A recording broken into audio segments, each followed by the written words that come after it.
Timnas Indonesia U20 harus mengawali perjalanan di Piala Asia U20 2025 dengan kekalahan telak.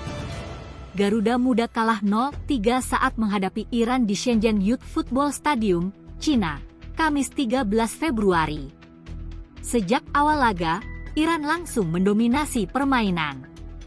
Hesam Nafari membuka keunggulan untuk Iran pada menit kelima setelah memanfaatkan kelengahan garis pertahanan Indonesia. Indonesia kesulitan dalam permainan dan lebih banyak bertahan di babak pertama. Skor 0-1 bertahan hingga turun minum. Di awal babak kedua, Jens Reven sempat memberikan ancaman melalui serangan cepat. Muhammad Ragil dan Marcelinus Ola juga sempat menciptakan peluang. Namun, momentum kebangkitan Indonesia sirna setelah Esmail Golizadeh mencetak gol spektakuler melalui tendangan akrobatik pada menit ke-63.